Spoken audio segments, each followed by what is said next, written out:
네, 하나님 말씀 보도록 하겠습니다. 요한계시록 22장 11절부터 15절까지의 말씀입니다. 저와 여러분이 한 절씩 교독하고 마지막 절은 합독하도록 하겠습니다. 요한계시록 22장 11절부터 15절까지의 말씀입니다. 교독하도록 하겠습니다. 불의를 행하는 자는 그대로 불의를 행하고, 더러운 자는 그대로 더럽고, 의로운 자는 그대로 의를 행하고, 거룩한 자는 그대로 거룩하게 하라. 보라, 내가 속히 오리니 내가 줄 상이 내게 있어 각 사람에게 그가 행한 대로 갚아주리라. 나는 알파와 오메가요, 처음과 마지막이요, 시작과 마침이라. 자기 두루마기를 빠는 자들은 복이 있으니 이는 그들이 생명나무에 나아가며 문들을 통하여 성에 들어갈 권세를 받으려 함이로다. 합독합니다. 개들과 점술가들과 음행하는 자들과 살인자들과 우상숭배자들과 및 거짓말을 좋아하며 지어내는 자는 다 성 밖에 있으리라. 아멘. 네, 우리 주변에 있는 분들에게 이렇게 한번 인사하도록 하겠습니다. 당신의 얼굴을 보니 행복해질 수밖에 없습니다. 네, 우리가 서로의 얼굴을 바라보면서 행복해질 수밖에 없는 그런 교회 되시기를 주님의 이름으로 축원합니다. 네, 오늘은 요한계시록 22장 1절부터 15절까지의 말씀을 가지고 흰옷 입고 생명나무로라는 제목으로 하나님 말씀 증거하도록 하겠습니다. 이 요한계시록의 이제 거의 후반부에 거의 다 왔습니다. 아마도 한 주 내지 두 주 정도면 저희가 2년 넘게 강의했던 요한계시록이 좀 마칠 것 같습니다. 그런 이 전체적인 내용들을 조명하기 위해서 2년 동안 하다 보면 이제 저희가 뭘 잊어버리게 되냐면 그 첫 번째 뭘 했는가를 많이 잊어버리게 됩니다. 그래서 그런 내용들을 같이 한번 좀 정리하는 시간들을 계속 제가 마지막 부분에 갖고 있습니다. 이 요한계시록은 성경 전체로 보면 하나님께서 이 땅을 어떻게 완성하실 것인가를 정확하게 말씀하고 있는 책입니다. 그래서 이것은 하나님께서 이미 하나님의 의도 속에 결론적으로 완성하신 하나님의 나라가 어떻다라고 하는 것을 우리에게 미리 알려주신 거예요. 그리고 이 나라를 완성하기 위해 창세기부터 시작되어지는 역사가 모두 요한계시록의 종말의 역사를 향해 달려가고 있다는 하는 것을 여러분 꼭 반드시 기억하셔야 됩니다. 이게 무슨 얘기냐면 이 땅의 역사는 끝이 있다는 겁니다. 뭐 영원한 세계가 아니에요. 여러분이 살고 있는 세계가. 근데 그 영원한 세계가 아닌 이 땅의 끝이 그 모습이 어떤가를 요한계시록은 정확하게 우리에게 설명하고 있는 것입니다. 사도 요한은 그것을 환상과 계시로 보았습니다. 그리고 그 계시로 본 내용을 기록했고 그 기록한 내용들은 구약의 선지자들이 보았던 천국과 동일한 천국이라고 하는 것을 우리는 여러 번의 확인을 통하여서 반복적으로 확인하고 있고 그 확신 속에 이 새하늘과 새 땅이 바로 우리가 가야 될 곳이고 또 우리가 기대하며 소망해야 되는 곳이라는 것을 성경은 우리에게 명확하게 이야기해주고 있는 것입니다. 그리고 이 사도 요한은 그것의 모형만을 얘기하는 것이 아니라 그 안에 담겨진 의미와 그곳에 들어가는 자들이 어떤 자들인가를 너무나 정확하고 분명하게 우리에게 설명해주고 있는 것입니다. 그 가운데에서 우리 지난 시간에 배웠던 이 10절의 말씀은 무슨 내용이냐면 또 내게 말하되 이 두루마리의 예언의 말씀을 임봉하지 말라 때가 가까우니라 라고 이야기했어요. 그죠? 보니까 이전에 다니엘서에서는 임봉하라라고 얘기했거든요. 그러니까 구약 시대에는 이것을 임봉하라고 얘기했고 신약 시대에는 이것을 임봉하지 말라라고 얘기했습니다. 그것은 무엇이냐면 재림하시는 예수가 오시면 이 땅의 모든 역사가 끝나기 때문에 그 끝나는 역사를 향해 달려가고 있는 역사 속에 그 긴박함을 얘기하라는 거예요. 그리고 난 다음에 얘기하는 게 뭐냐면 11절입니다. 오늘 읽으신 본문의 첫 절인데 불의를 행하는 자는 그대로 불의를 행하고 더러운 자는 그대로 더럽고 의로운 자는 그대로 의를 행하고 거룩한 자는 그대로 거룩하게 하라라고 이야기했습니다. 자, 이것을 여러분 잘 이해하셔야 됩니다. 이것은 예정론을 이야기할 때에도 정확하게 사용되어지는 본문입니다. 그러니까 이게 예정론이라고 하는 것을 자꾸 운명론으로 혼동하시면 이 예정론을 받아들이기가 너무 힘들어요. 무슨 얘기냐면 이런 겁니다. 하나님께서 우리의 모든 것들을 다 결정해 놓으셨고 정해 놓으셨다라고 하는 것을 우리가 믿는 거예요. 믿는데 그 믿음이 저와 여러분의 삶 속에서 저 여러분의 신앙 속에서 삶의 어떠한 문제를 결정할 때 여러분이 그것을 운명적인 방법으로 운명론적으로 받아들여서는 안 된다는 겁니다. 무슨 이야기냐면 이런 거예요. 예를 들어서 나는 천국 갈 사람이니까 나는 지옥 갈 사람이니까 라고 하는 여러분의 개인적인 확신 속에서 그것을 통하여서 여러분이 어떻게 살아도 나는 그렇게 될 거야 라고 확신하는 태도는 잘못됐다는 겁니다. 왜냐하면 이 예정론은 하나님의 계획 안에서만 이해가 되는 내용이에요. 그러니까 예를 들어서 제가 구원받았을까요? 구원받지 못했을까요? 몰라요, 여러분. 아무도 알 수 없는 일이에요. 여러분 각자도 마찬가지입니다. 여러분이 가지고 있는 구원의 확신은 신앙에 도움이 될 수는 있지만 그 구원의 확신이 여러분의 구원을 보장하지는 않습니다. 주관적인 여러분의 확신은 여러분의 감정에 기인할 수도 있지만 그 감정에 기인한 감정들이 하나님의 진리의 말씀을 그대로 여러분에게 이루어지는 것, 성취되는 것을 보장하지는 않는다라는 거예요. 절대 개런티하지 않아요. 그러니까 우린 누구도 알 수 없는 거예요. 그 누구만 아냐? 하나님만 아시는 거예요. 그리고 이 완성된 나라에서만 확인할 수 있는 겁니다. 그리고 우리 이제 나중에 이제 쭉 설명을 드리겠지만 우리가 이 땅에서 수고하면서 하나님께 인정받는 그리고 그 땅에 올라가서 받는 상도 마찬가지예요. 그 상을 마치 이 땅에서 열심히 경쟁해가지고 내가 잘하고 1등하면 큰 걸 받고 꼴찌하면 작은 걸 받는다. 이런 식으로 이해해도 안 되는 거예요. 그럼 그게 정해져 있는가? 정해져 있어요. 성경은 그렇게 이야기를 해요. 그러면 그것이 어떤 차원에서 우리가 한데 이해되어야 될 것인가? 이 내용들을 구약의 기인에서 조금 더 잘 살펴보도록 하겠습니다. 자, 다니엘서 12장 10절부터 13절입니다. 많은 사람이 연단을 받아 스스로 정결하게 하며 희게할 것이나 악한 사람은 악을 행하리니 악한 자는 아무것도 깨닫지 못하되 오직 지혜 있는 자는 깨달으리라. 매일 드리는 제사를 폐하며 멸망하게 할 가증할 것을 세울 때부터 1290일을 지낼 것이요 기다려서 1305일까지 이르는 그 사람은 복이 있으리라. 너는 가서 마지막을 기다리라. 이는 내가 평안히 쉬다가 끝날에는 내 몫을 누릴 것임이라 라고 얘기해요. 자, 이 구약의 다니엘서에 나와 있는 내용이 지금 여러분이 읽으신 본문과 동일한 본문이죠. 예, 이게 단어만 조금 다를 뿐이지 똑같은 내용이에요. 근데 보니까 뭐라고 얘기냐면 많은 사람이 연단을 받아 스스로 정결하게 하며 희게할 사람이 있다는 거예요. 정결하게 될 사람, 거룩한 자들이 있다라는 거예요. 반면에 악한 사람은 악을 행하리니. 자, 그러니까 우리가 알고 있는 것 좀 다르죠. 이 사회에서 어떻게 일하냐면 착한 일을 하는 사람을 선한 사람이라고 얘기하고 악한 일을 하는 사람은 악한 자라고 얘기를 합니다. 그죠?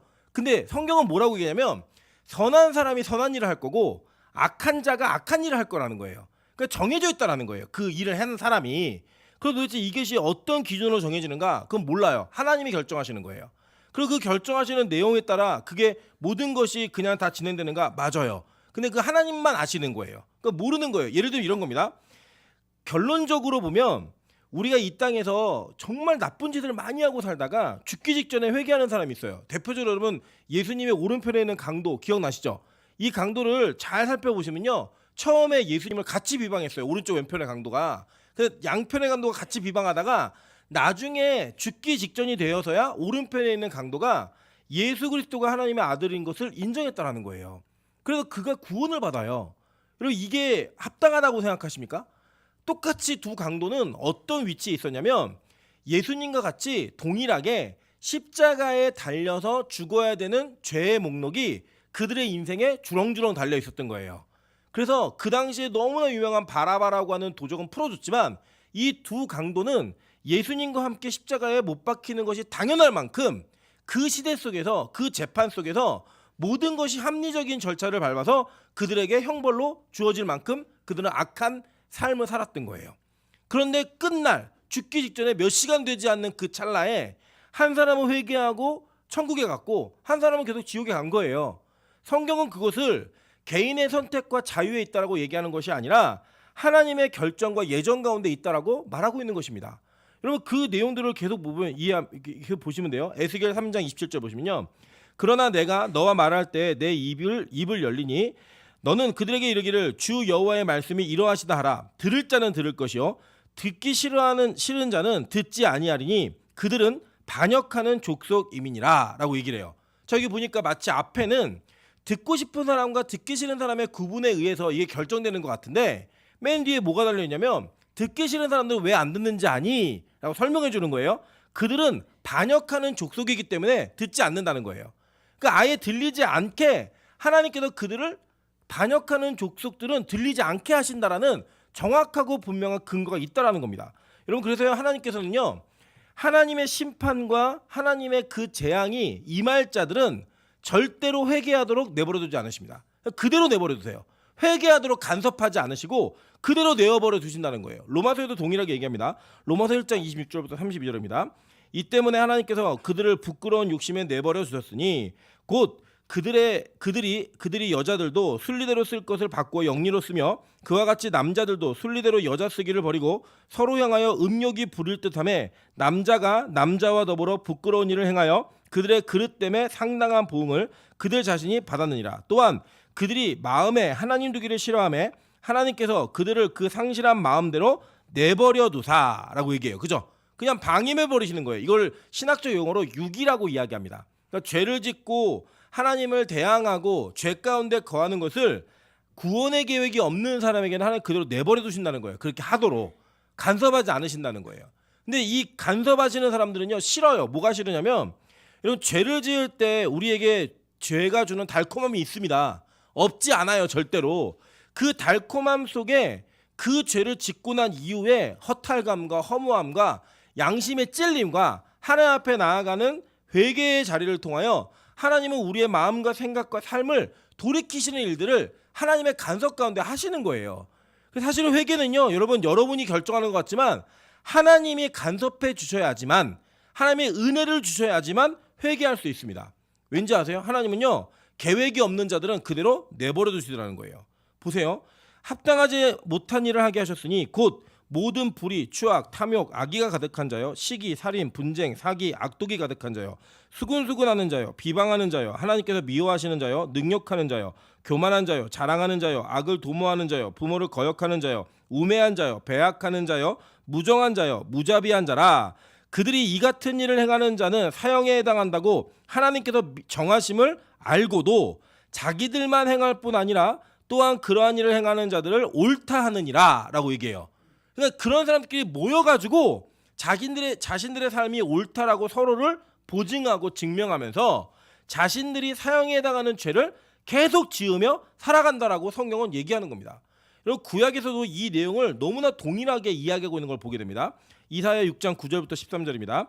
여호와께서 이르시되 가서 이 백성에게 이르기를 너희가 듣기는 들어도 깨닫지 못할 것이요 보기는 보아도 알지 못하리라 하여 이 백성의 마음에 둔하게 하며 그들의 귀가 막히고 그들의 눈이 감기게 하라. 염려컨대 그들이 눈으로 보고 귀로 듣고 마음으로 깨닫고 다시 돌아와 고침을 받을까 하노라 하시기로 내가 이르되 주여 어느 때까지니까 하였더니 주께서 대답하시되 성읍들은 황폐하여 주민이 없으며 가옥들에는 사람이 없고 이 토지는 황폐하게 되어 여호와께서 사람들을 멀리 옮기셔서 이 땅 가운데 황폐한 곳이 많을 때까지니라.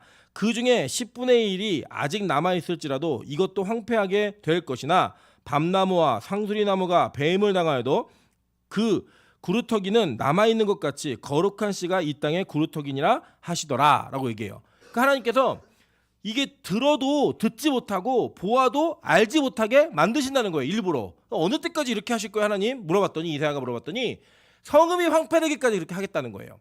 그런데 그게 다 황폐가 되어도 내가 거룩한 씨는 남겨둘 거야 라고 얘기하시면서 그 황폐한 것 가운데 듣지도 못하고 보지도 못하는 자들 가운데 하나님의 거룩한 자들만 남기시겠다라고 성경은 얘기하고 있는 겁니다. 그리고 이거를 예수님이 그대로 인용하세요. 마태복음 13장 9절부터 17절입니다. 귀 있는 자는 들으라 하시니라. 제자들이 예수께 나와 이르되 어찌하여 그들에게 비유로 말씀하시나이까. 대답하여 이르시되 천국의 비밀을 아는 것이 너희에게 허락되었으나 그들에게는 아니 되었나니. 이렇게 얘기해요.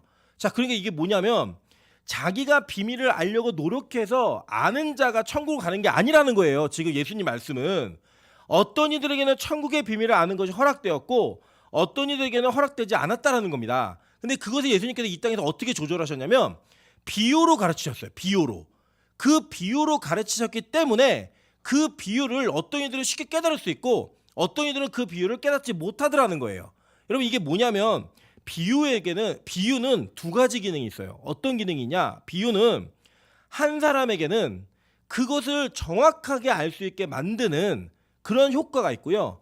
또 어떤 사람들에게는 전혀 알지 못하게 만드는 효과가 있는 거예요. 자, 예를 들어 볼게요. 우리가 길을 가다가 어떤 사람을 보고 아, 저 사람은 키가 김민정 집사만 하네 라고 얘기를 하면 우리가 여러분 아시겠죠? 그 사람을 몰라도 작은 사람이에요? 큰 사람이에요? 큰 사람이에요. 그리고 어떤 사람이 목소리를 들으면서 저 사람 목소리가 미나영 전사 같아 라고 얘기를 하면 목소리가 큰 사람이에요? 작은 사람이에요? 큰 사람. 우린 다 알아요. 그 어떤 비유나 예를 들어서 얘기하면 우리끼리는 김민정 집사 그럼 키가 큰 여자구나. 어떤 사람이 뭐 미나은 전사 같은 목소리를 가졌네. 그럼 그 사람 뭐예요? 목소리가 큰 사람이다. 우린 다 안단 말이에요. 근데 김민정 집사하고 미나은 전사를 모르는 사람은 이 내용을 알아요, 몰라요? 전혀 모르는 거예요. 그 사람이 뭔데? 어떻게 된 건데? 그 사람이 무슨 특징이 있는 거야? 전혀 알 수 없다라는 거예요. 예수님은 그래서 이 땅에서 예수님의 가르치심의 70%가 비유입니다. 그 비유로 가르치실 때 바리새인들과 서기관들, 구원받지 못한, 구원으로부터 배제된 자들은 이 비유를 하나도 못 깨달았어요. 근데 그 비유를 정확하게 제자들은 깨달았다는 거예요. 때때로는 그 비유를 알지 못하는 제자들을 따로 앉히셔가지고 그 비유를 해석해 주기도 하셨고, 제자들이 예수님이 승천하신 이후에 그때 가르치신 말씀이 그거였구나 라고 깨닫기도 했지만, 정확한 사실은 그 비유는 그들의 기억 속에 뇌리가 박혀서 성경에 기록할 만큼 정확하고 분명하게 그들에게 인식되었다라는 거예요. 그 기능이 뭐였냐? 그 기능은 뭐냐면 천국의 비밀을 아는 것이 그들에게 허락되었기 때문에 가능했다라는 거예요. 여러분, 그래서 제가 신기한 건 뭐냐면요, 성경은 지식적으로 탁월하고 학력이 높고 공부를 많이 했기 때문에 깨닫는 게 아니에요. 하나님의 말씀은요, 오히려 공부를 많이 하고 정말 지식적으로 훌륭한 사람들 가운데는 성경을 하나님의 말씀으로 믿지 않는 사람도 있어요. 예를 들면 여러분 잘 아는 뭐 도울 같은 사람도 있잖아요. 뭐 하버드 신학대학 나온 분이에요. 그분이 성경을 하나님의 말씀을 안 믿잖아요. 여러 가지 문서 중에 하나라고 믿어서 뭐 불경이나 성경이나 같은 가르침이다. 모든 종교가 다 뿌리로 들어가면 하나로 만나게 된다. 이게 그분의 전체적인 가르침의 요약이잖아요. 여러분, 그분이 한 세대에서 신학 전공하신 분이에요. 신학을 2번이나 전공하신 그분께서 하나님의 말씀을 믿지 않아요. 공부를 많이 했다고 하나님의 말씀 아는 거 아니에요. 하나님의 말씀을 하나님의 말씀으로 받게 되는 사람은 성경에서 말한 내용이 뭐냐? 천국의 비밀을 아는 것이 허락된 자가 있고 허락되지 않은 자가 있다라는 거예요. 그래서 볼게요. 무릇 있는 자는 받아 넉넉하게 되되 없는 자는 그 있는 것도 빼앗기리라. 그러므로 내가 그들에게 비유로 말하는 것은 그들이 보아도 보지 못하며 들어도 듣지 못하며 깨닫지도 못함이라. 이사야의 예언이 그들에게 이루어졌으니 일러스되 너희가 듣기는 들어도 깨닫지 못할 것이요 보기는 보아도 알지 못하리라. 이 백성들의 마음이 완악하여져서 그 귀는 듣기에 둔하고 눈은 감았으니 이는 눈으로 보고 귀로 듣고 마음으로 깨달아 돌이켜 내게 고침을 받을까 두려워함이라 하였느니라. 그러나 너희는 눈으로 보므로 너희 귀는 들음으로 복이 있도다. 내가 진실로 너희에게 이르노니 많은 선지자와 의인이 너희가 보는 것들을 보고자 하여도 보지 못하였고 너희가 듣는 것들을 듣고자 하여도 듣지 못하였느니라 라고 얘기해요. 심지어는 이 선지자들과 의인이라고 칭함을 받았던 자들조차도 그게 허락되지 않은 사람들이 있다라는 거예요. 성경은 되게 이걸 명쾌하고 분명하게 말하고 있다라는 겁니다. 그리고 여러분에게 말씀이 들리고 예배 자리에 있다라고 하는 것이 얼마나 큰 기쁨인지를, 얼마나 큰 복인지를 여러분 고백하셔야 돼요. 성경이 계속 얘기해요. 이사야 29장 9절부터 14절 한번 볼게요. 너희는 놀라고 놀라라. 너희는 맹인이 되고 맹인이 되라. 그들의 취함이 포도주로 말미암음이 아니며 그들의 비틀거림이 독주로 말미암음이 아니니라. 대저 여호와께서 깊이 잠들게 하는 영을 너희에게 부어주사. 이 대저라는 단어가 무슨 뜻인지 혹시 아세요? 왜냐하면이란 뜻이에요. 왜냐하면. 그러니까 보세요. 그들이 그 맹인이 되고 취함이 있는데 그들의 취함이 포도 때문이 아니라는 거예요. 독주 때문이 아니라는 거예요. 왜냐하면 여호와께서 깊이 잠들게 하는 영을 너희에게 부어주사 너희의 눈이 감기셨음이니 너희의 눈을 감기셨음이니 그가 선지자들과 너희의 지도자인 선견자들을 덮으셨음이라. 선지자들과 선견자들의 그것을 덮음으로 말미암아 그 눈이 감기 되는 자가 됐다라는 거예요. 이게 사실은 조는 분들도 주의하게 들으셔야 돼요. 뭐냐면 하나님의 말씀을 듣는 그 순간에 여러분이 정신적으로 조는 분이 있어요. 영적으로 안 들리는 거예요. 귀로 기능적으로 들리는 건 다 들려요. 근데 그 말씀이 여러분에게 꽂히지 않고 들리지 않는다? 문제가 있는 거예요. 여러분 마찬가지입니다. 여러분 이 시대 속에서 살아가시면서 모든 설교가 다 하나님의 말씀을 믿으시면 안 돼요. 여러분 정확하게 판별하고 분별하셔야 됩니다. 우리 교회도 마찬가지예요. 제가 하는 모든 설교가 다 하나님의 말씀이라고 그냥 맹목적으로 믿지 마세요. 성경과 정확하게 동일하게 말하고 있나 반드시 점검하셔야 됩니다. 여러분 이 땅에 지금 현재 한국 기독교 안에 세계 기독교 안에 얼마나 많은 사탄의 메시지가 횡행하고 계시냐 아십니까? 성경적이지 않은 이야기들이 설교 시간에 이야기되어지고 그것이 그냥 말씀이라고 선포가 되어져요.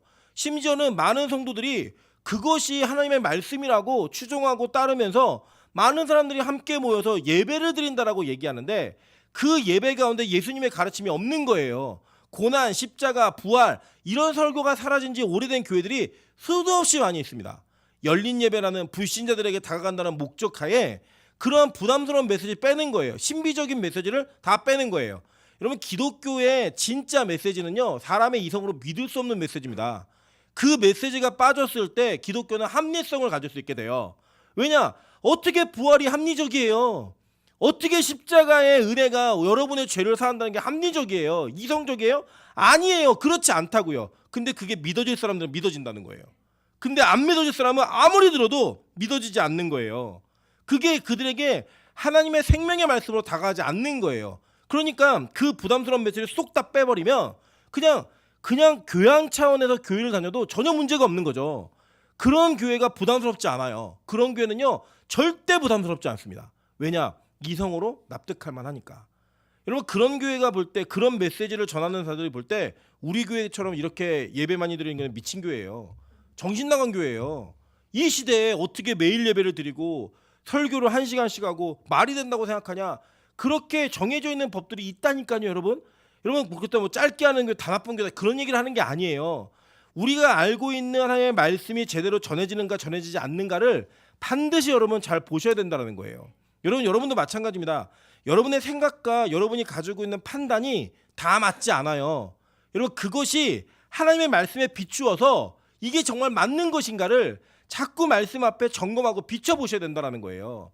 그래 여러분 만약에 말씀이랑 부딪힌다. 여러분 생각이 잘못된 거예요. 성경이 잘못된 게 아니라 여러분의 생각이 잘못된 거라고요. 근데 우리는 그것을 선지자들과 선교자들까지도 덮어버려서 모두가 다 같이 듣고 있으나 눈이 감기고 듣고 있으나 자고 있는 영이 된다라는 겁니다. 그래서 볼게요.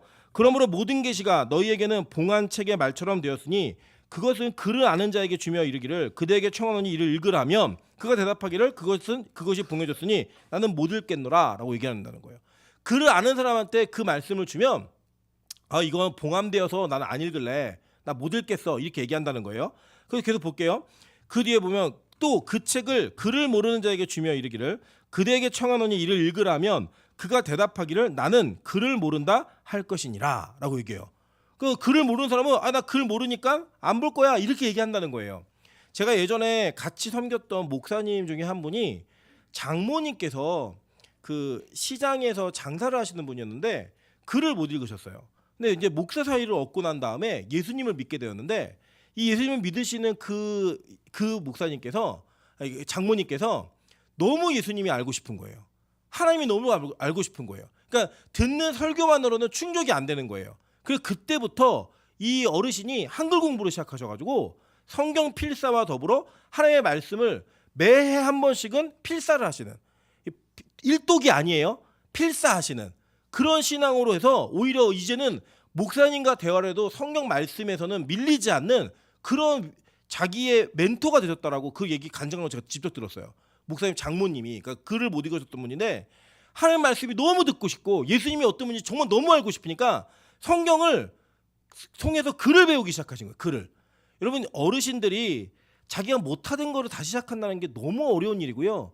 글을 읽지 못한다는 거를 인정하면서 다시 글을 배운다는 거 정말 쉽지 않은 일입니다. 근데 그분의 목적은 딱 하나예요. 하나님의 말씀이 알고 싶은 거예요. 하나님이 알고 싶은 거예요. 여러분 빛과소금교회가 저는 이런 교회가 되기를 소망합니다. 뭐 성경 배우는 거, 성경을 아는 거 이게 무슨 의미가 있냐? 의미 있어요. 진짜 있어요. 왜 있는지 아세요? 이 성경은 하나님께서 우리에게 자신을 알리신 특별한 계시예요. 이걸 통해서만 하나님을 정확하게 알 수 있다라는 거예요. 그러니까 노력해야죠. 모르면 그 노력이 있어야 된다라는 겁니다. 이 얘기하는 거예요. 지금 택함 받지 못한 자들은 어떻게 하느냐?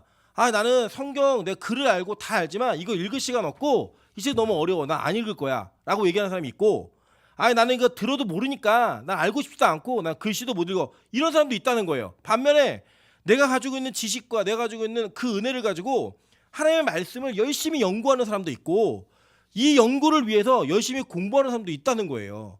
여러분 저희 어머니네 교회에 제가 최근에 대화를 나눈 분이어서 저희 어머니네 교회에 의사 선생님이 계신데 이분은 자기가 가지고 있는 신앙이 옳은 신앙이라고 생각하는 분이셨어요. 근데 이분이 얼마 전에 고백을 하시기를 자기가 성경책을 잃어버리게 됐대요. 잃어버리게 되는데 다시 성경책을 사면서 창세기부터 성경 말씀을 읽기 시작하는데 너무 재밌다는 거예요. 그래서 저 되게 자세하게 읽으면서 본인이 받은 은혜를 그대로 저에게 질문도 하시고 물어보시면서 대화를 나누는데 너무 신나는 거예요, 서로. 네.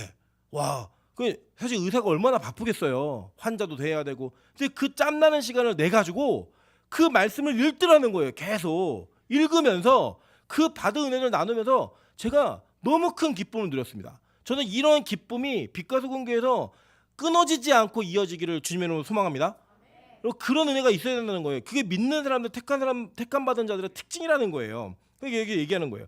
주께서 이르시되 이 백성이 입으로는 나를 가까이하며 입술로는 나를 공경하나 그들의 마음은 내게서 멀리 떠났나니 그들이 나를 경외함은 사람의 계명으로 가르침을 받았을 뿐이라. 그러므로 내가 이 백성 중에 기이한 일, 곧 기이하고 가장 기이한 일을 다시 행하리니 그들 중에 지혜자의 지혜가 없어지고 명철자의 총명이 가려지리라. 세상에서 너무 똑똑하고 지혜 있는데 하나님의 말씀에 무지한 거예요. 알지 못하는 거예요. 이게 여러분 정해져 있다는 거예요. 너무 무섭지 않습니까? 이게 하나님께서 우리에게 말씀하시는 내용이에요. 자, 이게 어디까지 이어지냐면 이 정해진 것이 천국까지 그대로 이어진다는 거예요. 그래서 불의를 행하는 자는 그대로 불의를 행하게 되고 선을 행하는 사람은 의를 행하는 자는 계속 의를 행하게 된다는 거예요. 여러분 개신교와 그 구교, 그러니까 카톨릭의 가장 큰 차이점 중에 하나가 뭔지 아십니까? 연옥에 대한 교리예요. 연옥의 교리가 뭐냐면 우리 인간이 살다가 죽으면 영혼과 육체가 분리되잖아요. 그리고 여러분의 육체는 땅에 묻든지 태우든지 뭘 한가 해요. 그리고 영혼의 대기도에 간다는 거예요. 근데 우리는 그걸 어떻게 믿냐면 개신교는 이렇게 영혼이 결정되는 것은 어디로 가느냐? 예수를 믿고 죽은 사람은 낙원에 가고 예수를 믿고 죽지 않은 사람은 음부로 간다는 거예요. 그리고 그곳에 있는 그것이 어떠한 노력을 해도 변하지 않고 그대로 된다는 겁니다. 그런데 천주교는 연옥이라는 특별한 교리가 있어요. 그 연옥은 누가 가는 거냐? 이게 지옥 보내기도 애매하고 천국 보내기도 애매한 그런 사람들이 거기 영혼 대기소에 있는데 그 연옥에 있는 자들을 위해서 기도를 하거나 헌금을 하면 그들의 영혼이 하늘나라 즉 낙원으로 옮겨진다는 거예요. 여러분 그래서 나온 교리가 뭐냐면 그래서 판매되기 시작한 게 뭐냐면 면죄부가 판매되기 시작한 겁니다. 그래서 그 면죄부를 얻는 사람들, 그 면죄부를 죽은 부모나 죽은 가족을 위해 구매하고 헌금하는 자들에게는 그 죽은 자들의 영혼이 하나님께 자기들이 원하는 곳으로 하나님의 있는 곳으로 옮겨지는 그 은혜가 있다라고 가르쳤어요.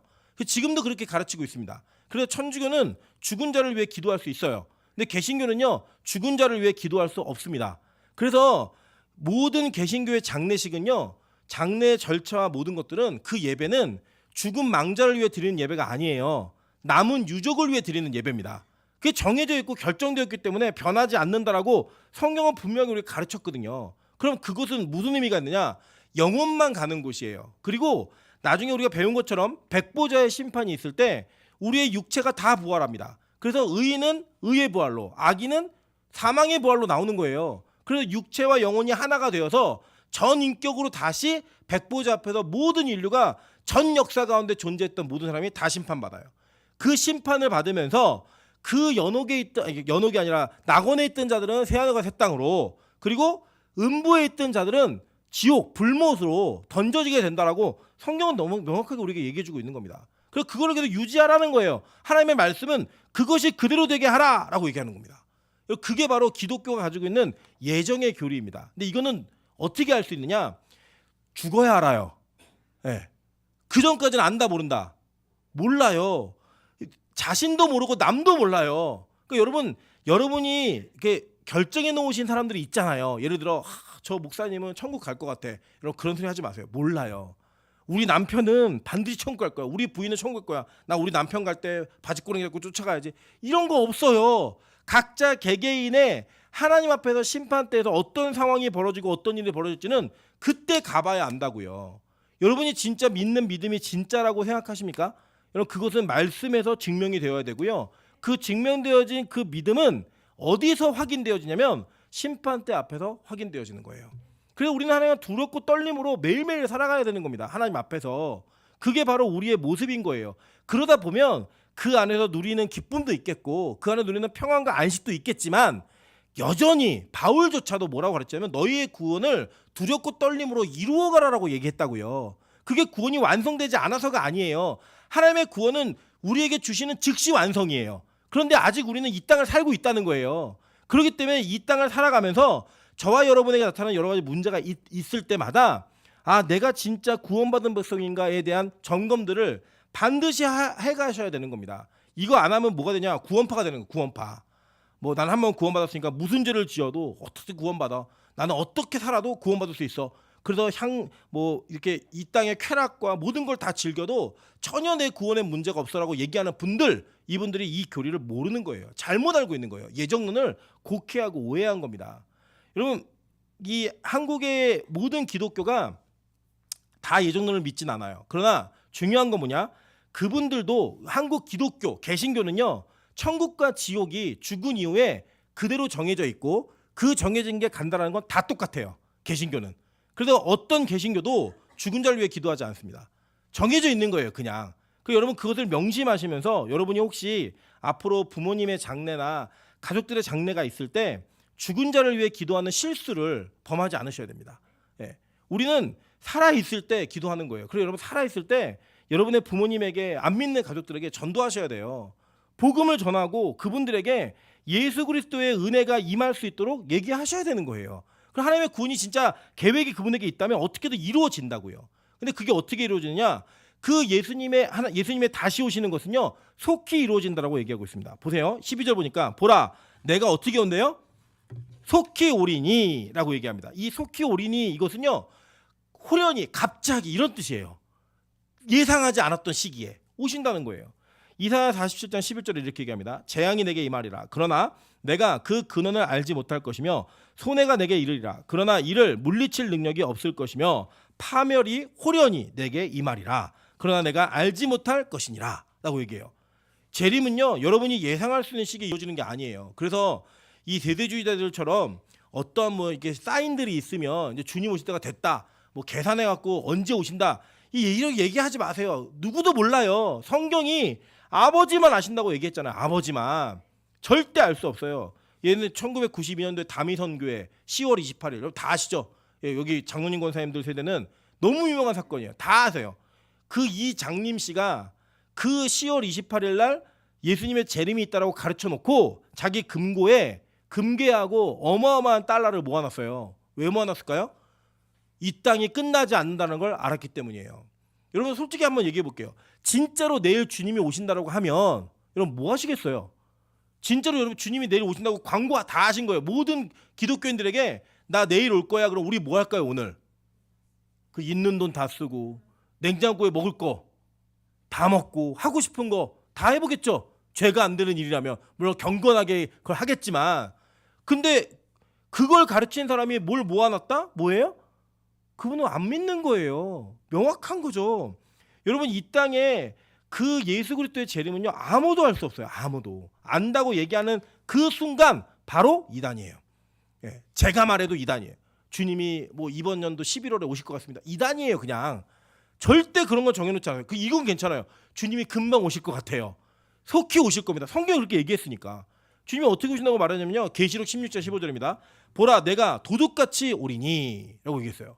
누구든지 깨어 자기 옷을 지켜 벌거벗고 다니지 아니하며 자기의 부끄러움을 보이지 않은 자는 복이 있도다 라고 얘기합니다. 그러니까 여러분 주님이 어떻게 오시냐면 도둑같이 오는데, 도둑이 광고하고 오나요? 나 너네 집에 훔치러 간다 이렇게 얘기하고 오는 도둑은 이게 소설이나 나오는 도둑이에요. 예. 실제 도둑은요 아주 은밀하고 아무도 모르게 옵니다. 어떻게 이거 예수님의 재림이 이렇게 비유가 됐어요. 이 예수님 말씀이에요.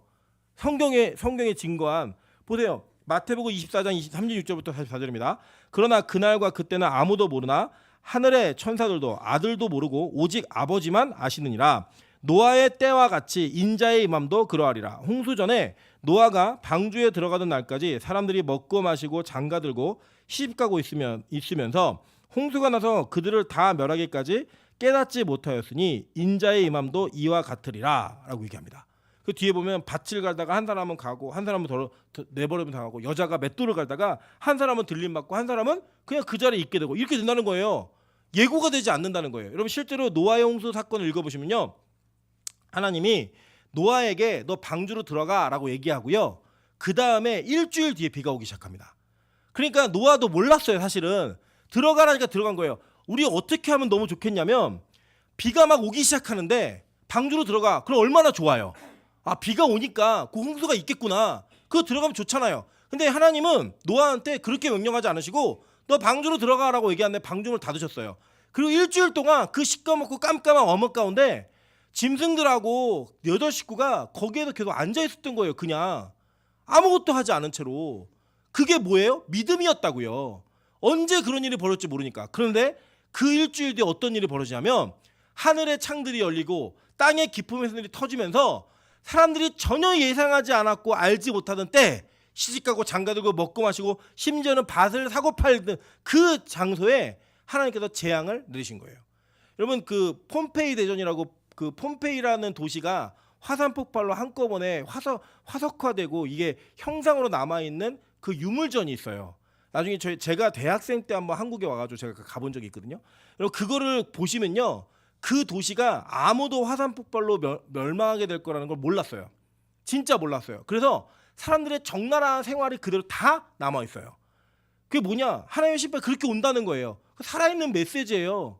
여러분 하나님의 재림은 예수 그리스도의 재림은 여러분이 예상할 수 있는 시기에 오는 게 아니에요. 그 우리가 항상 긴장하고 있어야 되는 겁니다.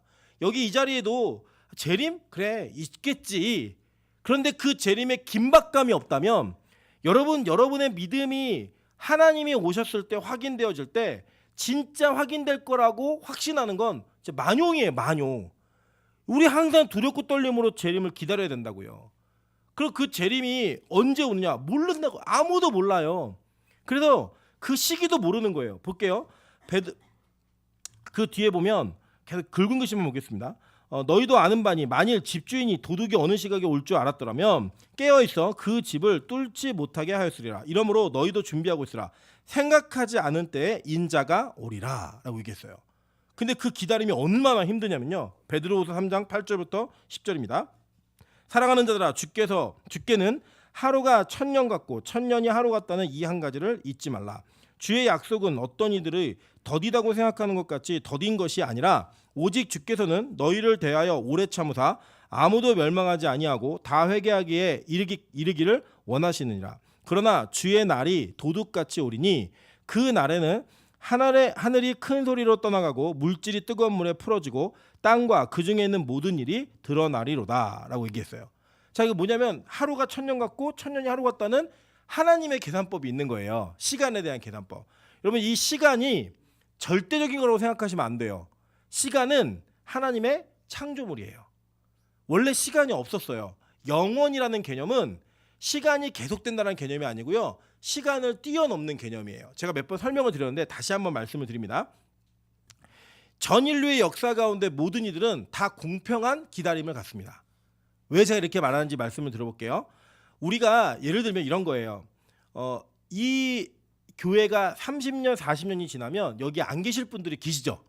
그래서 제가 누구라고는 말씀 안 드리겠지만 본인이 아실 거예요. 나 40년 뒤에 살기 힘들 텐데 이런 분들 계실 거예요. 분명히. 그분들은 이 땅에서 길다면 100년, 그죠? 100년. 뭐 짧으면은 70년도 될 수 있고 60년도 될 수 있어요. 몰라요. 우리는 가는 순서는 모르는 거니까. 근데 그 시간만을 이 땅에서 시간 속에 존재하며 사는 거예요. 그 죽고 난 다음에 시간의 지배를 받아요, 안 받아요? 안 받아요. 여러분 지금 관에 누워 계시고 땅에 묻혀 계신 분들이 시간 더럽게 안 가네 이런 분들 계실까요? 없죠. 그분들은 시간이라고 하는 개념을 넘어선 분들이에요. 이미 낙원에 있든 음부에 있든 간에 그분들은 영원 속으로 들어가신 분들이에요. 유한한 세계로부터 무한한 세계로 가신 분들이라고요. 그 중에 누구도 있느냐? 아브라함도 있고 이삭도 있고 야곱도 있고 요셉도 있고 다 있는 거예요. 그 사람들은 자기들에게 주어진 수한만큼의 생명을 사는 거예요. 그리고 난 다음에 그들이 죽고 나면 그들은 영원이라는 세계로 들어간 거예요. 여러분 우리는 잠깐씩 이 영원이라는 세계를 모형적으로 우리 경험을 합니다. 그게 무슨 경험이에요? 여러분 수면이에요. 수면. 여러분 잘 때 시간 가는 줄 아세요? 자면서 4분 20초가 지났구나 이렇게 생각하시는 분 아무도 없어요. 자고 일어나는데 때때로는 너무 오래 잤다라는 싸늘한 기운에 일어나면 정말 지각이 되겠고 이런 건 여러분 경험해 보시죠. 근데 내가 이렇게 많이 잤나? 라고 느낄 정도로 모르게 시간이 가는 일이 있어요. 그게 영혼을 잠깐 체험하시는 거예요. 나는 그냥 누웠다 일어났는데 9시간이 가 있고 난 잠깐 누웠다 일어났는데 7시간이 가 있는 거예요. 시간 가는지 아세요? 모르세요? 모른다고요. 우리가 그렇게 모든 이들이 공평하게 역사 속에 어느 시대를 살든 자기가 정해진 이 땅에서 시간만큼만 사는 거예요. 그리고 난 다음에 뭘 기다리느냐? 재림을 기다리는 거예요. 이해되시죠? 그러니까 이 하루가 1000년 같고 1000년 하루 같은 거를 하나님의 개념 속에만 있는 게 아니라 여러분이 죽고 나면 다 경험하시는 거예요. 여러분 죽은 이후에 1000년 뒤에 여러분이 돌아가신 이후에 1000년 뒤에 예수님이 오신다. 지루할까요? 안 지루할까요? 안 지루해요. 시간의 지배를 받는 사람들이 아니기 때문에 이미 죽은 자들은. 그러면 역사 속의 모든 사람들은 자기에게 정해진 수한만큼만 살면서 이 땅에서의 고난과 고통을 경험하는 거예요. 이 땅에서의 죄악과의 싸움을 싸우는 거예요. 그 이후에는요. 하나님께서 정해진 대로 그 시간이라는 범주를 벗어나서 영원한 세계에서 새하늘과 새 땅을 기다리는 즐거움으로 그 세계를 살아가는 겁니다. 그러니까 여러분 절대 지루하지 않아요. 우리 여기 모든 사람들이 다 죽고 난 이후에 주님이 오실 수도 있고요. 때로는 여러분 다 살아계실 때 오실 수도 있어요. 어떤 이들은 죽고 어떤 이들은 살아있을 때 오실 수도 있고요. 몰라요. 아무도 알지 못해요. 그리고 중요한 건 우리가 죽고 나서 어딘가에서 만날 텐데 그 만남 속에서는 지루함이 아닌 기쁨으로만 그 예수 그리스도의 재림을 기다릴 수 있다는 거예요. 그게 바로 성경이 얘기하는 겁니다. 그래서 속히 오세요. 속히 오시는데 그 속히 옴은 이들에게도 동일한 거고 지금 이 요한계시록에 있는 사람은 동일한 거고 지금 우리에게도 동일한 거예요. 근데 이게 믿음이 없는 사람들은 이걸 알지 못하는 사람들은 야 2000년 전부터 오신다 그러더니 지금까지 왜 안 오셔? 이렇게 얘기한다는 거죠. 근데 여러분 우리에게는 지금 여러분 몇 년 기다리셨어요 주님을? 주님 몇 년 기다리셨어요 여러분? 진짜 믿음이 있고 기다린다고 얘기하는 게 진실인 게 여러분 1년도 안 된 분들도 많고요. 아직 그 기다림 속에 들어가지 못한 분들도 많아요. 그러니까 우리는 진짜 이 기다림이라는 믿음을 속히 온다라고 하는 그 예수 그리스도의 가르침을 그대로 믿지 않는 사람들이 더 많다는 거죠. 저는 우리 빛가수공교회가 이 예수 그리스도를 기다리는 은혜가 있기를 주님의 이름으로 축원합니다. 뒤에 계속 얘기해 볼게요. 천국의 모습이에요. 12절 보면 보라 내가 속히 오리니 내가 줄 상이 내게 있어 각 사람에게 그가 행한 대로 갚아주리라 라고 얘기했어요. 자, 이 부분은 이게 여러분 좀 역사를 좀 이해하셔야 되는 게 종교개혁이 일어날 때 분위기가 어땠냐면요. 천주교가 가지고 있었던 모든 것들을 개신교는 다 부정했어요. 심지어는 이게 부정하지도 않아야 될 것조차도 부정을 해버렸어요. 그래서 그냥 안티 캐톨릭이에요. 개신교 처음에 종교개혁자들은. 그래서 모든 것을 다 이렇게 거절하고 얘기했던 것 중에 하나가 뭐냐면 상급의 문제예요. 그래서 지금도 그 개혁주의 원리에 따라 이 상급에 대해서 굉장히 민감하게 반응하시는 분들이 있으세요. 어떻게 민감하게 반응하냐면 상급 없다. 천국에는 그 상급이 여러분 우리의 노력으로 뭔가 얻어지는 게 아니다라고 얘기하십니다. 제가 이 상급에 대한 문제에 개인적으로 관심이 있었고 저의 논문 지도하신 스승님께서 이 관련된 책과 논문을 쓰셨어요. 그래서 저는 이 부분에 대한 것들을 성경적으로 조금 깊게 연구할 수 있는 기회가 저한테 주어졌습니다. 제가 지금부터 말씀드린 내용은 적어도 성경적 입장에서는 그래도 다른 어떤 교리보다도 좀 이렇게 보완이 많이 된 그리고 이제 방어를 할 수 있는 그런 교리다라고 이게 이해하시면 돼요. 그런 관점을 한번 제가 풀어드리도록 할게요. 우리가 이 땅에서 살아가면서 여러분 한번 이렇게 생각해 보실래요? 여러분이 예를 들어서 모태신앙으로 평생 주님을 부인하지 않고 열심히 살았어요. 주의 일을 열심히 하고 전도도 열심히 하고 봉사도 열심히 하고 은혜로 그렇게 살았어요. 근데 어떤 이들은 예수님을 안 믿다가 예수님의 오른편에 있는 강도처럼 죽기 직전에 예수 믿고 죽은 사람이 있는 거예요. 여러분과 그분이 같은 천국을 간다. 이건 맞아요. 천국에 등급이 있는 건 아니에요. 근데 만약에 같은 천국 갔는데 여러분에게 그 모든 것이 동일하다면 여러분 억울할 것 같아요? 안 억울할 것 같아요? 억울하실 것 같아요? 안 억울하실 것 같아요? 솔직히 억울함이 있으시겠죠? 나는 평생 주님을 섬겼는데 그리고 분명히 성경은 오늘도 본 것처럼 그 사람이 행한 대로 상급을 주겠다라고 얘기하셨단 말이에요. 그러면 차등이 있을까요? 없을까요? 있겠죠. 있는데 만약에 여러분 천국에 갔는데 어떤 사람은 금면류관을 받았고 나는 개털모자를 쓴 거예요. 그럼 여러분 기분이 좋을까요? 안 좋을까요? 안 좋을 수 있겠죠. 그죠? 그럼 거기 천국이에요? 아니잖아요. 그 천국 아니잖아요. 여러분 성경은요 상급에 대한 문제가 있다라고 분명히 말은 했어요. 그래서 성경을 통해서 볼게요.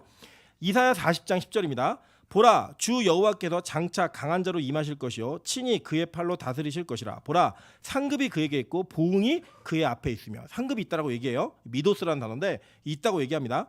이사야 62장 11절이에요. 여호와께서 땅 끝까지 선포하시되 너희는 딸 시온에게 이르라. 보라 내 구원이 이르느니라. 보라 상급이 그에게 있고 보응이 그 앞에 있느니라 하셨느니라 라고 얘기했어요. 자 계시록 11장 18절입니다. 이방들이 분노하며 주의 진노가 내려 죽은 자를 심판하시며 종 선지자들과 성도들과 또 작은 자든지 큰 자든지 주의 이름을 경외하는 자들에게는 뭘 주신대요? 상 주시며 또 땅을 망하게 하는 자들은 멸망시키실 때로소이다 하더라 라고 얘기했어요. 마태복음 16장 27절 예수님의 말씀입니다. 인자가 아버지의 영광으로 그 천사들과 함께 오리니 그때 각 사람이 행한 대로 갚으리라 라고 얘기했어요. 그죠? 그러니까 행한 대로 갚음이 있다 없다? 있다는 거예요. 그러면 분명히 차등은 있어요. 그죠? 그러면 천국에 차등이 있으면 천국이에요? 이 모순 같잖아요. 이 모순을 계시록에서 정확하고 분명하게 풀어냈다라는 거예요. 자 볼게요. 계시록 4장 10절부터 11절입니다. 24장로들이 보좌에 앉으신 이 앞에 엎드려 세세토록 살아계시는 이에게 경배하고 자기의 관을 보좌 앞에 드리며, 이 관이 헬라어로는 면류관이라는 뜻이에요. 똑같은 단어예요.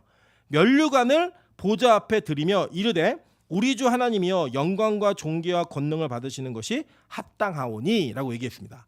여러분 이 면류관이라는 단어가 로마 시대 때 어떻게 쓰였냐면요, 올림픽에서 마라톤을 이렇게 1등하면 면류관 주죠. 이렇게 월계 수입으로 된 거. 그게 전통이에요. 그 로마에서 1등을 하고 경기 중에서 우승한 자에게 면류관을 씌워줬다고요. 그 면류관의 문화가 이 로마 시대 때 있었어요. 그리고 이것은 그 로마 시대 때 있었던 그것이 로마 시대를 살았던 사도들에게 그대로 투영이 되어서 천국에 가면 그 면류관이 씌워진다고 얘기한 거예요. 그러면 그들의 인식 속에는 경기 중에서 이긴 자들, 경기 중에 우승한 자들, 그들에게 면류관이 씌워지는 거죠. 씌워져서 천국에 갔는데 어떤 모습이냐면 24장로들, 쉽게 얘기하면 다 교회들이에요. 구약의 교회와 신약의 교회들. 이 24장로들이 자기의 앞에 보좌가 있는데 거기 앉으신 앞에 엎드려서 경배하면서 자기의 관을 다 보좌 앞에 드린다는 거예요. 자, 이게 무슨 의미냐면 이런 거예요. 그럼 그 뒤에 읽어볼게요. 이르되 우리 주 하나님이여 영광과 존귀와 권능을 받으시는 것이 합당하오니. 자, 여러분 이거 한번 생각해 보실게요. 올림픽에서 우승을 하거나 뭔가 메달을 따는 사람들 인터뷰를 하면 뭐라고 얘기하냐면 이 모든 영광을 뭐 코치 이름, 부모님 이름 다 대면서 그분들께 돌립니다라고 얘기하죠. 영화 배우들이 상 받아도 뭐 영화 관계자들 누구들 뭐 소속사 사장님 막 다 얘기하죠. 그 왜 얘기하냐면 내가 받은 이 상의 공로가 나에게 있는 것이 아니라 그분들에게 있습니다라고 얘기하는 거죠. 자기가 우승했고 자기가 상을 탔는데 그 상에 대한 공로가 상대에게 있다라고 얘기하는 거예요. 그래서 이 영광을 돌려드립니다라고 얘기하는 거예요. 영광이 나에게 왔는데 이 영광을 돌려드릴게요 라고 말하면서 인터뷰를 하는 것도 이 땅에서도 많이 봅니다. 그 장면이 여기서 일어나는 거예요. 우리가 천국을 갔는데 모태신앙으로 열심히 봉사하고 헌신하고 최선을 다해서 산 사람이 천국 갔더니 금면류관을 받은 거예요. 그 금면류관을 받아가지고 제가 천국에 들어가 보니까 이게 내가 한 게 아닌 거예요. 하나님이 나에게 은혜를 주셔가지고 내가 할 수 없는 자였고 하지 못할 자였는데 그 은혜 때문에 그 일을 하게 된 거예요. 그러니까 가보니까 내 공로가 있어요 없어요? 없는 거예요. 그러니까 이걸 어떻게 하는 거예요? 벗어서 이거는 다 하나님 겁니다 드리는 거예요. 그게 금면류관이든 은면류관이든 뭐든 간에 뭐 그거 사실 옛날에 저 주일학교 때 많이 배웠거든요. 금면류관, 은면류관, 열심히 안 하는 사람 개털 모자 쓴다. 이게 다 성경에 나와 있지도 않은 말이에요. 제가 이제 상이라는 단어를 여러분 쉽게 이해하시라고 말씀드리는 거예요. 그 모든 것들이 여러분 받았어요. 영광스러운 자리 여러분 다 있는데 그 영광을 가지고 여봐라 나는 땅에서 열심히 살았더니 니들보다 훨씬 높은 자리에 있지 자랑할 수 없다는 거예요. 보니까 다 내가 한 게 아니라는 거예요. 여러분이 예수 믿을 얼굴이세요? 한번 보세요. 옆에 사람. 우리 물어보세요. 내가 예수 믿을 얼굴이냐고. 여러분이 예수 믿을 사람이세요? 여러분 매일 예배 드릴 자격이 있는 분들이세요? 여러분 반주하고 섬기는 게 여러분이 그럴 자격이 있는 분들이세요? 없어요. 가보니까 예를 들면 우리 명수 형제가 특별한 능력이 있잖아요. 저는 보이는데도 못 치는데 안 보이는데 쳐요. 이거 누가 준 거예요? 하나님이 주신 거예요. 지금은 자기가 교만하게 자기 능력처럼 뽐낼 수 있지만 천국에 가보면 다 깨닫는 거예요. 이거 내게 아니었구나. 하나님이 나에게 선물로 주신 은사였구나. 그러니까 이 공로는 내게 아니라 누구 거다? 하나님 거다. 다 드리는 거예요. 그 상이 있어요. 있는데 그 상을 받아서 가보니까 내 거예요? 아닌 거예요. 그러니까 천국은 공평한 곳이에요. 여러분 수고한 만큼 하나님께서 여러분에게 영광스러운 상을 주십니다. 근데 그 상을 가지고 올라가 보니까 여러분의 수고가 여러분의 열심이 아니었더라는 거예요. 하나님의 그 마음을 주신 거예요. 예배하는 마음을 주시고 섬기는 마음을 주시고 헌신하는 마음을 주셔서 그 마음대로 여러분께서 하나님이 여러분을 이끄셨고 여러분은 그 마음을 따라 하나님께 올 수밖에 없는 인생을 살아온 거예요. 예정에 의해서, 섭리에 의해서. 그러니까 모든 공로를 다 누구에게 돌리는 거예요? 주님 앞에 돌려드리는 거예요. 그게 바로 천국의 상인 거예요. 그래서 천국의 상은 있다 없다? 있다. 그냥 누구 거다? 다 하나님 거다. 이걸 믿으시면 되는 거예요. 그러니까 여러분 천국은 상을 못 받아서 가도 절대로 불쾌하거나 절대로 여러분 창피한 곳이 아니에요. 그게 있으면 천국이 아니죠. 이 땅에서도 맨날 경쟁하면서 누가 더 큰 집 사느니 연봉이 더 높으니 그거 맨날 싸우다 왔는데 천국에도 그런 게 있다? 그게 무슨 천국이에요. 천국 아니 거기 또 다른 지옥이죠. 천국은 그런 곳이 아니라는 거예요. 상급은 있습니다. 그런데 그 상급이 다 누구의 거다? 주의 것이다 라고 얘기하는 거예요. 그 뒤에 볼게요. 나는 알파 오메가요. 처음과 마지막에 이게 마침이라 이건 우리 다 배운 거니까 지나가고요. 14절 한번 볼게요. 자기 두루마기를 이게 두루마리가 아니라 두루마기예요. 옷이에요. 두루마기를 빠는 자들은 복이 있으니 이는 그들이 생명나무에 나아가며 문들을 통해 성에 들어갈 권세를 받으려 함이로다 라고 얘기해요. 그러니까 이 두루마기를 빠는 자들과 생명나무로 나가는 자들이 있고 15절에 개들, 점술가들, 음행하는 자들, 살인자들, 우상숭배자들과 거짓말을 좋아하며 지어내는 자는 다 성 밖에 있으리라 구분해 버렸어요. 자, 이게 누구냐? 흰옷 입은 자들, 그 옷을 빠는 자들이 흰옷 입은 자들이라는 거예요. 계시록 7장 14절입니다. 내가 말하기를 내 주여 당신이 아시나이다 하니 그가 나에게 이르되 이는 큰 혼란에서 나오는 자들인데 어린 양의 피에 그 옷을 씻어 희게 하였느니라 라고 얘기해요. 최고의 표백제는 뭐다? 예수님의 보혈. 그 보혈로 옷을 빠는 거예요. 그 빠는 자들이 흰 옷을 입는다는 거예요. 그 흰 옷이 뭐예요? 구약에서는 세마포라고 얘기했고 이게 영어로 린넨이거든요. 린넨. 세마포 옷을 입어서 그 입은 자들이 예수의 피로 자기 옷을 온전히 빤 자들만 여기 들어갈 수 있다는 거예요. 그리고 그 옷을 빠는 행위가 도대체 뭔가? 계시록 19장 7절부터 8절이에요. 우리가 즐거워하고 크게 기뻐하며 그에게 영광을 돌리세. 어린 양의 혼인 기약이 이르렀고 그의 아내가 자신을 준비하였으므로 그에게 빛나고 깨끗한 세마포 옷을 입도록 허락하였으니 이 세마포 옷은 성도들의 옳은 뭐래요? 행실이로다 하더라. 예수의 피에 자기 옷을 빤 자들은 자기가 옳은 행실을 할 수밖에 없는 자로 변화된다라는 거예요. 옳은 행실을 했기 때문에 깨끗한 옷을 입는 게 아니라 예수의 피로 빤 자들이 그 일을 할 수 있게 된다라는 거예요. 자, 그럼 이제 어떤 일이 벌어지냐면 흰 옷을 입은 자들이 생명나무로 간다는 거예요. 그죠? 그 생명나무에 가서 뭐 하겠어요? 생명나무 열매를 먹게 되는 거죠. 그 실과를 먹는 거예요. 그 실과를 먹는데 이 실과는 원래 금지되어 있었어요. 하나님이 야, 너네 동산에 있는 거 다 먹어도 되는데 선악과만 먹지 마라고 얘기하셨어요. 그때는 생명나무 먹을 수 있었어요, 없었어요? 있었어요. 그런데 그게 선악과를 따먹은 이후에 금지되었어요. 어떻게 금지됐나 볼게요. 창세기 3장 22절부터 24절입니다. 여호와 하나님이 이르시되 보라 이 사람이 선악을 아는 일에 우리 중 하나 같이 되었으니 그가 그의 손을 들어 생명나무 열매도 따먹고 영생할까 하노라 하시고 여호와 하나님이 에덴 동산에서 그를 내보내어 그의 근원이 된 땅을 갈게 하시니라. 이같이 하나님이 그 사람을 쫓아내시고 에덴 동산 동쪽에 그릇들과 두루 도는 불칼을 두어 생명나무의 길을 지키게 하시니라 라고 얘기했어요. 그죠? 자, 그래서 이제 생명나무가 금지된 이유가 뭐냐면 선악과를 따먹은 인간이 타락한 죄된 상태에서 생명나무 열매를 따먹으면 타락한 상태에서 죄가 있는 상태에서 영원히 사는 거예요. 그리고 그거 뭐예요? 지옥이에요. 그래서 그걸 금지시킨 거예요. 아담과 하와를 책벌과 너 이거 죄 졌으니까 대가를 치러 이러고 쫓아내신 게 아니라 그들이 그 상태에서 선악과를 따먹은 상태에서 생명나무를 따먹으면 지옥을 살아야 되니까 그들 내보내신 거예요. 이거 하나님 사랑이에요. 이 금지는 사랑이라고요. 그랬다가 그 타락한 자들의 자손들, 그 후대들, 그 모두를 흰옷으로 예수의 보혈로 말미암아 깨끗하게 된 옷을 입은 자들이 그 영원한 생명을 주는 생명나무 열매를 따먹게 천국에 그 생명나무의 길을 열어주신다는 거예요. 그래서 그 예수 그리스도의 보혈로 인해 자기가 깨끗한 옷을 입은 자들, 흰 옷을 입은 자들만 구약 시대에 금지되었던 생명나무로 가서 그 열매를 먹고 영원히 사는 존재가 된다라고 성경 얘기하는 거예요. 그래서 저와 여러분에게 지금 영원한 삶이 보장되지 않은 거예요. 하나님 사랑 때문에. 죄된 상태에서 영원히 살까봐 우리의 생명을 그대로 단축시켜 버리셨고 우리를 영원한 그 영생의 나무로부터 분리시켜 버렸어요.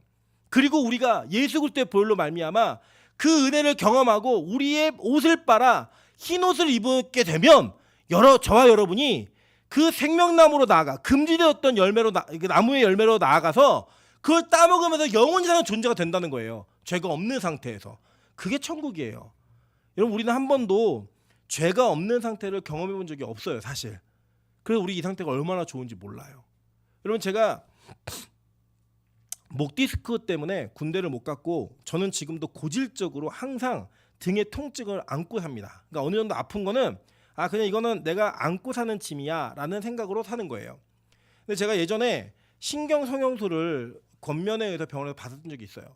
이걸 받고 제가 3개월이 저에게 천국이었어요. 제가 고통을 느끼지 않았거든요. 고통을 느낄 수 없었어요. 3개월 지나니까 그대로 돌아오더라고요. 3개월 뒤에는. 제가 그때 그 고통이 없었던 순간이 저에게는 너무 행복한 시간이었어요. 등이 안 아픈 거예요. 서 있어도 누워도 저는 항상 등이 아프거든요. 그 등이 안 아픈 그 경험은 제가 이루 말할 수 없는 경험이에요. 만약에 다시 그런 기회가 주어지고 그런 상태가 될 수 있다면 저는 서슴지 않고 그 길을 택할 거예요. 그게 바로 제가 가졌던 경험했던 저에게 천국의 하나의 모형이었어요. 여러분 우리가 죄가 없는 상태가 되면요. 육체의 고통을 느끼지 않는 그것과는 비교할 수 없는 영적인 자유함과 영혼의 안식과 평안이 우리에게 주어질 거예요.